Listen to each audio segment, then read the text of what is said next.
The crystalline spires of the Setaran imperial palace pierced the purple skies of Setara Prime, their surfaces reflecting the light of 3 setting suns. Within the grand chamber, Empress Vyra sat upon her living throne, her bioluminescent form pulsing with barely contained contempt. Her segmented eyes fixed upon the holographic projection before her, displaying the latest human diplomatic envoy. "And so these primitives dare to request an audience again," she spoke, her voice resonating through the chamber like liquid mercury. The assembled court of Setaran nobles shifted uncomfortably, their own bioluminescence dimming in deference to their empress's obvious displeasure. First Minister Dax, his own crystalline form more subdued than the others, stepped forward. "Your Radiance, the humans have made considerable technological advances in the past decade. Perhaps." "Perhaps what?" Vyra interrupted, rising from her throne. Her form expanded, filling the chamber with harsh, blue-white light. "Perhaps we should treat them as equals, these beings who have barely mastered basic fusion drives, who still rely on primitive chemical weapons and kinetic barriers." The human envoy on the hologram continued his rehearsed speech, unaware of the derision his words sparked in the Setaran court. Admiral James Harrison, a man whose weathered face spoke of decades of military service, maintained his diplomatic composure even as Vyra's dismissal became apparent. "The United Earth government proposes a mutual defense treaty," Harrison continued, his deep voice steady. "We believe our technologies could complement." With a gesture, Vyra cut the transmission. The silence that followed was heavy with unspoken tension. "Send them our response," she commanded. "The same as always, the Setaran Empire does not treat with lesser species. Let them remain in their tiny corner of space, grateful we do not simply take what we want." But Admiral Harrison had anticipated this response. In his office aboard the Earth Defense Command Station Olympus, he received the Setaran rejection with a grim smile. "Record their response," he instructed his AI assistant. "Add it to the others." The walls of his office were covered with holographic displays showing shipyard production schedules, training programs, and technological development timelines. 20 years of preparation, hidden beneath a carefully maintained facade of human technological stagnation. "They still think we're using fusion drives," Harrison mused, studying the latest intelligence reports. The quantum core prototypes were already in their 4th generation, each more powerful than the last. The new Hyperion-class carriers were nearly complete, their existence hidden in underground facilities beneath the ice of Europa. In the depths of those facilities, Dr. Alina Reed supervised the final calibration of the quantum weaponry that would soon arm Earth's secret fleet. "The energy signature masking is holding," she reported to Harrison via secure quantum channel. "As far as their sensors can tell, we're still playing with basic fusion technology." The deception had been masterful. While the Setarans watched Earth's civilian ships struggle with seemingly primitive technology, humanity's true advances remained hidden.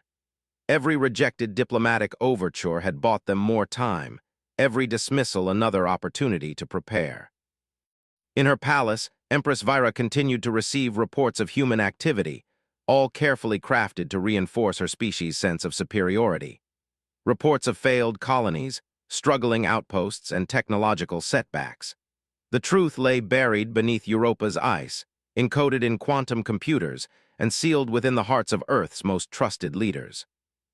"Your Radiance," First Minister Dax ventured again, "there are rumors, whispers from the outer territories. Some say the humans are not what they appear to be." Vyra's laughter filled the chamber, a sound like breaking crystal. "Let them whisper," she declared. "When we finally decide to take their worlds, they will learn the true meaning of power. The Setaran Empire has ruled this sector for 10,000 years. What could these ephemeral beings possibly do to challenge us?" In Earth's secret shipyards, Admiral Harrison watched as the first Hyperion-class carrier emerged from its underground berth. The massive vessel's quantum core hummed with enough power to rival a small sun, its weapons capable of tearing holes in the fabric of space itself. "Send word to all commands," Harrison ordered. "Operation Daybreak begins in 30 days. Let's show the Empress exactly what these ephemeral beings can do. The greatest deception in human history was about to be revealed. The Setaran Empire had spent 20 years laughing at humanity's weakness, never realizing they were actually watching an elaborate performance. Soon, they would understand the cost of their arrogance. And in the darkness between the stars, humanity's real fleet waited, ready to demonstrate that sometimes the most dangerous enemy is the one you foolishly dismissed. Deep within Europa's subterranean ocean, beneath kilometers of ancient ice, quantum forges pulsed with barely contained power. Dr. Alina Reed stood at the observation deck, watching as the final sections of the S. Prometheus were assembled. The massive carrier's dark hull seemed to absorb the light around it, a testament to the metamaterial coating that would make it virtually invisible to Setaran sensors. Status report. Admiral Harrison's hologram materialized beside her, his expression focused. The quantum core synchronization is at 98%, Alina replied, gesturing to the holographic readouts floating before her. The new stealth systems are exceeding expectations. As far as the Setarans are concerned, this entire facility is just a deep ice research station studying Europa's microorganisms. Harrison nodded, his hologram walking through the status displays. And the crews. Training in virtual reality chambers. Alina brought up another set of readouts. Using quantum entanglement simulators, they're gaining years of experience in mere months. Captain Marcus Chen's team has already logged the equivalent of 5 years of combat experience. In one of those training chambers, Captain Chen and his crew were running their 100th combat simulation. The neural interface allowed them to experience every scenario as if it were real, their minds and bodies learning to work in perfect synchronization with their ship's quantum systems. Multiple Setaran signatures detected, his tactical officer, Lieutenant Diana Patel, called out. Her fingers danced over holographic controls, her movements precise after countless hours of training. Their crystalline hulls are adapting to our initial targeting solutions. Marcus leaned forward in his command chair, mind interfaced directly with the ship's quantum core. Deploy phantom arrays. Let's show them why humans excel at thinking outside the box. The simulation unfolded as their ship unleashed its revolutionary weapons. Quantum phantoms, temporary copies of their vessel created through localized space-time manipulation, appeared around the Setaran fleet. Each phantom was capable of firing real weapons, making it impossible to determine which ship was the actual threat. Above them in the training facility's control room, Admiral Harrison watched with satisfaction. "They're ready," he said to Alina. "All 20 carrier groups are ready." But preparation wasn't limited to military might. In offices across Earth's solar system, carefully crafted disinformation continued to flow towards Setaran intelligence networks. Trade ships deliberately used outdated technology, colonial outposts maintained a carefully orchestrated appearance of struggle, and diplomatic channels remained filled with appropriately primitive proposals. First Minister Dax stood in his private chambers in the Setaran Imperial Palace, studying the latest reports from human space. Something about them felt wrong, but he couldn't quite identify what. The patterns were too perfect, the struggles too consistent. It was like watching a play where all the actors hit their marks with suspicious precision. "You're overthinking, old friend," Empress Vira's voice startled him. She had entered silently, her crystalline form dimmed to a subtle glow. "These reports merely confirm what we've always known. Humanity is young, weak, and predictable." Dax turned to face his Empress, choosing his words carefully. "Perhaps that's exactly what troubles me, your radiance. They're too predictable. In my experience, young species are usually chaotic, erratic in their development. The humans seem almost choreographed." Vira dismissed his concerns with a wave of her luminescent hand. "You give them too much credit. Our surveillance networks cover their entire sphere of influence. We see their ships, their colonies, their military installations. Nothing escapes our notice." In that moment, beneath Europa's ice, Captain Chen's crew was completing their final training mission. The simulation ended, and the neural interfaces disengaged. Marcus opened his eyes to see Admiral Harrison standing before him. "Congratulations, Captain," Harrison said, extending a hand. You and your crew have just made history. The Prometheus is yours. Throughout the solar system, similar scenes played out as crews took command of their vessels. 20 quantum carriers, each more powerful than entire traditional fleets, prepared to emerge from hiding. Their weapons were untested in real combat, but their crew's virtual experience made them veterans before their first actual battle. Dr. Alina Reed stood with Harrison in the Master Control Center, watching as the quantum network synchronized all 20 carrier groups. The Cetarans believe their crystalline technology represents the peak of possible advancement, she said softly. They've never imagined what humanity might achieve by taking a completely different path. That's always been their weakness, Harrison replied. They believe evolution and technology must follow a predictable course. They see our apparent struggles with fusion power and assume we couldn't possibly have discovered anything better. The final preparations were complete.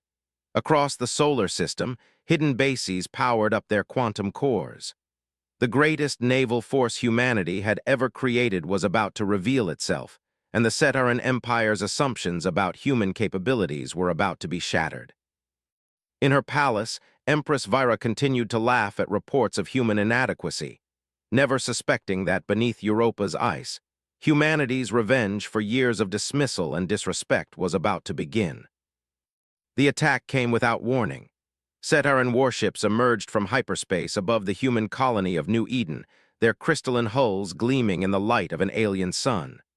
The colony's primitive defense systems, carefully maintained props in humanity's long deception, offered token resistance before falling silent. In her throne room, Empress Vyra watched the conquest through multiple holographic feeds. You see, Dax, they crumble at the slightest show of force. Begin the occupation of their outer colonies. It's time to teach humanity its proper place in our empire. But aboard the Prometheus, hidden in the quantum slip space beneath normal reality, Captain Marcus Chen watched the same attack with cold calculation. Send the signal, he ordered Lieutenant Patel. Operation Daybreak is now active. Throughout human space, quantum cores that had lain dormant for years suddenly surged to life. Hidden installations beneath the ice of Europa, within the storms of Jupiter, and deep in asteroid belts began powering up their true defenses. The carefully maintained facade of human weakness was about to shatter. Admiral Harrison stood in Earth Defense Command's true headquarters, buried deep beneath the Mariana Trench. All carrier groups, execute emergence protocols. Show these crystalline bastards exactly what humanity has been doing for the past 20 years.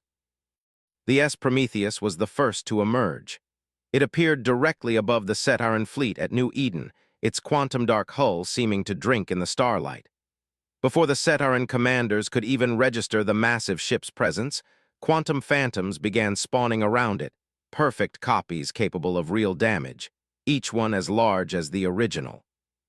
By the first light, a Cetaran commander gasped, watching as his sensor readings went haywire. What manner of technology is this? Lieutenant Patel's voice was steady as she reported. All phantom arrays deployed. Quantum weapons charged. Enemy ships are attempting to adapt their crystalline matrices to our presence.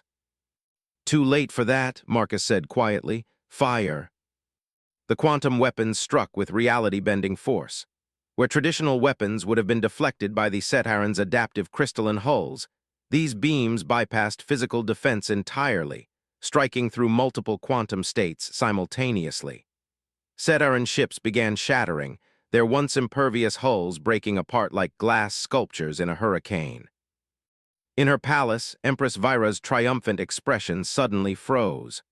The holographic displays showing her victory were rapidly being replaced by scenes of devastation.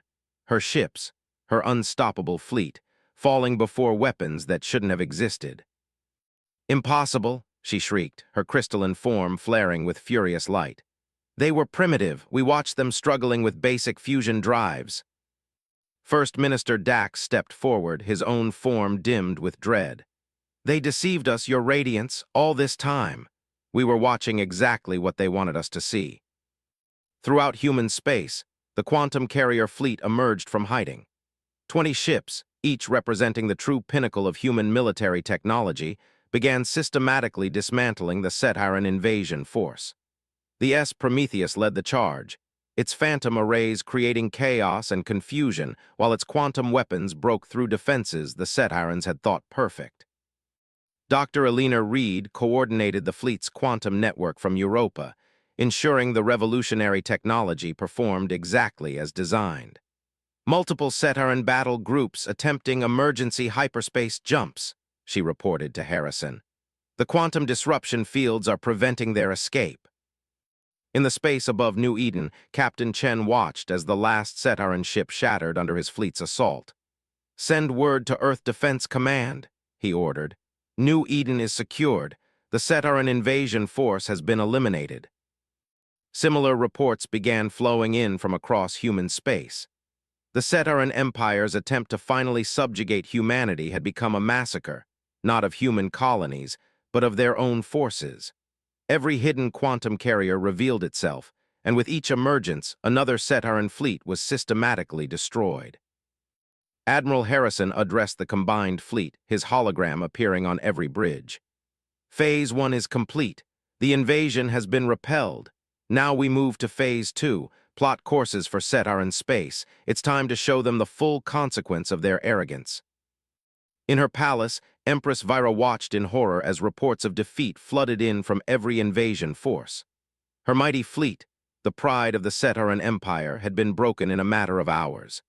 And now, sensor stations were detecting massive energy signatures moving towards Cetaran space, signatures unlike anything their science had ever recorded. "How," she whispered, her luminescence fading to almost nothing, "how did we not see this coming?" First Minister Dax's response was quiet, heavy with the weight of realization. "Because, Your Radiance, we saw exactly what we wanted to see. Our arrogance made us blind, and humanity exploited that blindness perfectly." The quantum carrier fleet moved through space like avenging angels, their dark hulls and phantom arrays heralding the end of Cetaran dominance. Humanity had endured decades of dismissal and disrespect, using that time to prepare a response that would reshape the galaxy forever.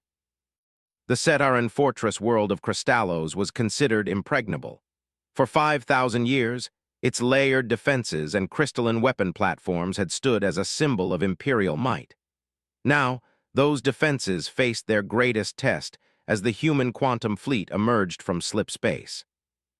Captain Marcus Chen stood on the Prometheus's bridge, watching as the massive fortress loomed before them. "Status of the enemy fleet." 300 capital ships, Lieutenant Patel reported, her hands dancing over the quantum interface. "They've arranged themselves in the immortal shield formation. Energy readings suggest they've upgraded their crystalline matrices based on our previous encounters." Marcus allowed himself a grim smile. "They learn quickly, but not quickly enough, deploy the new quantum disruptors." The battle that followed would be studied in military academies for centuries to come. The Cetaran fleet, already adapted to conventional quantum attacks, found themselves facing an entirely new form of warfare. The human ships didn't just create phantoms. They began manipulating the very fabric of reality around the crystalline vessels.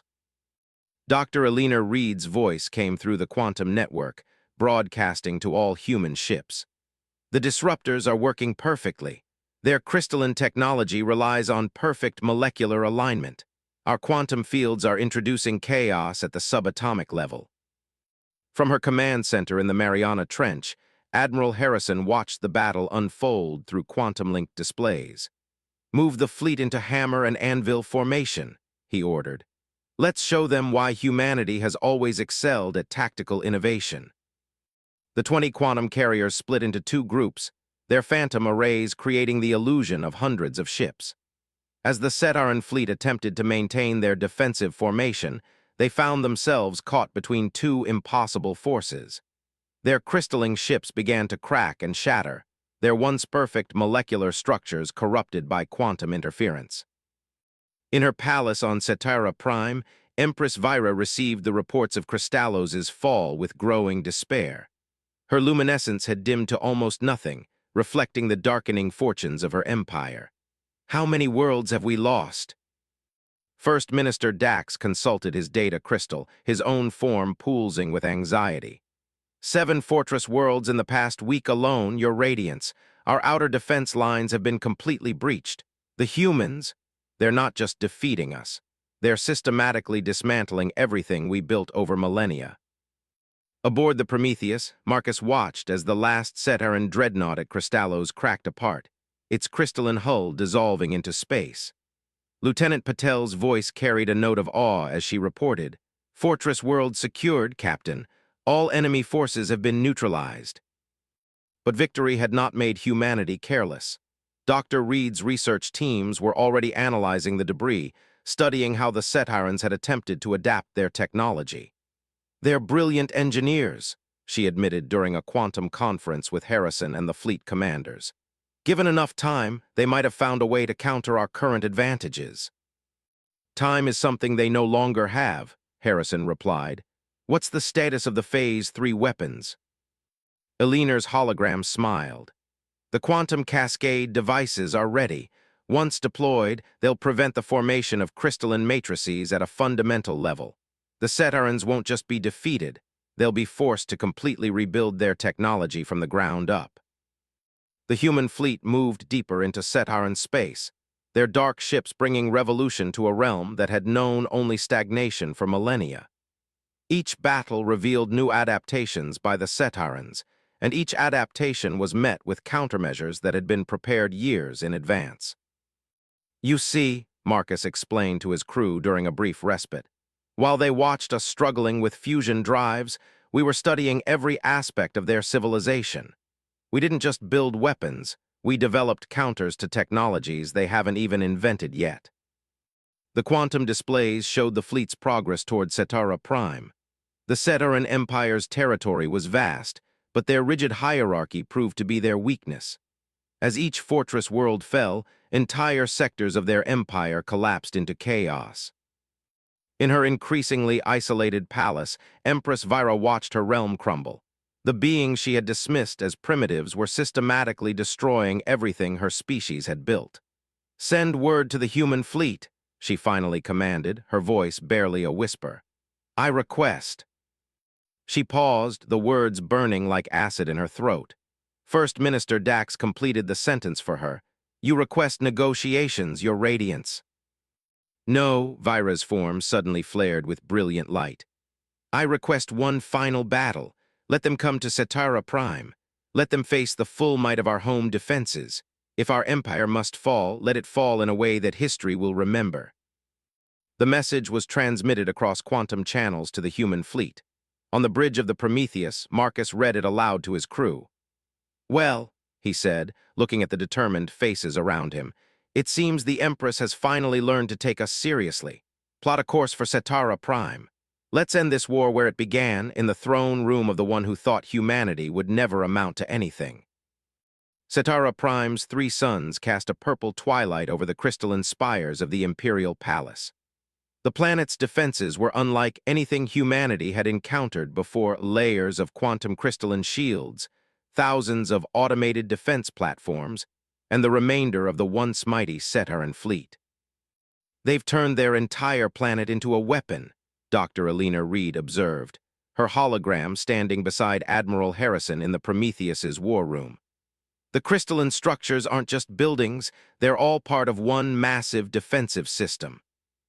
Captain Marcus Chen studied the tactical displays, his expression grim. "They've had 10,000 years to fortify their homeworld. Even with our quantum technology, this won't be easy." "It's not supposed to be easy," Harrison replied, his weathered face set with determination.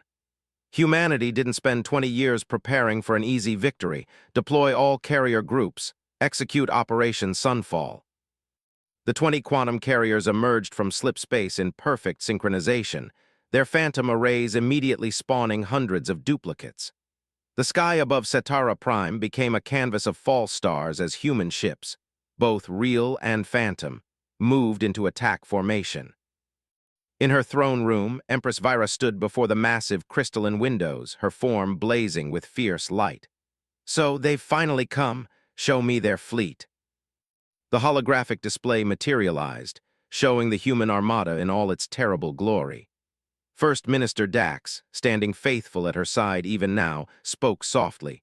The outer defense grid is already reporting quantum interference patterns we've never seen before. They've saved their best weapons for this final battle. As have we, Vira replied, touching a control on her throne. Throughout the planet, ancient machines buried deep within the crystalline crust began to awaken.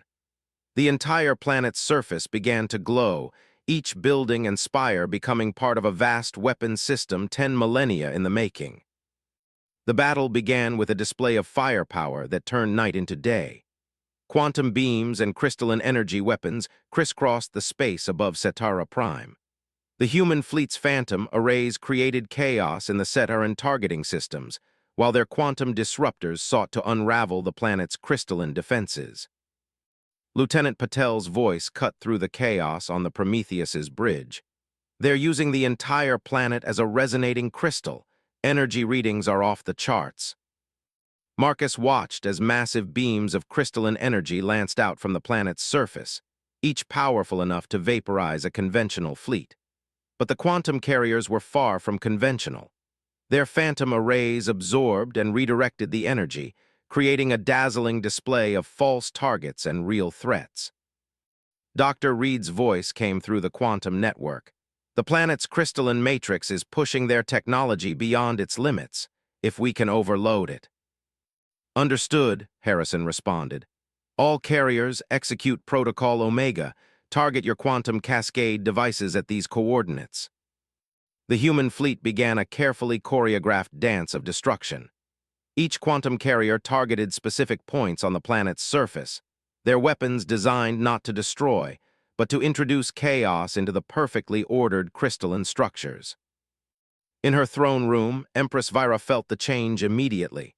The crystalline technology that had been her species' greatest achievement began to fracture and fail. "No," she whispered, watching as the carefully maintained order of 10,000 years began to unravel. "This cannot be happening." Captain Chen's voice carried across all frequencies. "Empress Vira, your defense grid is failing. Your fleet is destroyed. Surrender now and we can prevent further destruction." But the Empress wasn't finished. With a gesture, she activated her final weapon, the living throne itself, a crystalline construct of unimaginable power. The entire palace began to transform, becoming a colossal crystalline entity that rose above the planet's surface. "If my empire must fall," her voice boomed across space, "then I shall fall with it." The battle that followed was brief but spectacular. The combined firepower of 20 quantum carriers, their weapons guided by 20 years of preparation and study, against the final desperate gambit of a dying empire. The crystalline colossus shattered under the onslaught, its pieces raining down on the planet's surface like a meteor shower of broken dreams.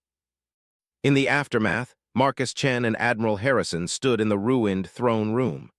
First Minister Dax, having survived the final battle, approached them with dignity despite his circumstances. "You could have destroyed us completely," he observed. "Why didn't you?" Harrison looked out over the crystalline city, where human quantum technology was already helping to stabilize the damaged structures. Because this was never about destruction. This was about earning respect and ensuring it could never happen again. "The Setaran Empire ruled through fear and arrogance," Marcus added. "But humanity believes in something different, the power of cooperation and mutual respect." As the sun set on the first day of peace, Dr. Reed's teams began working with Setaran scientists, sharing knowledge and technology. The quantum revolution that had won the war would now help build a new future, one where no species' potential would ever be dismissed again. First Minister Dax, looking at the cooperation between former enemies, finally understood. "You didn't just defeat us," he said. "You've changed us. Perhaps that was what we needed all along." The human fleet remained in orbit around Setara Prime, no longer as conquerors, but as guardians of a new era. The empire that had laughed at humanity's weakness had fallen, replaced by something potentially greater, a partnership between species that would reshape the galaxy.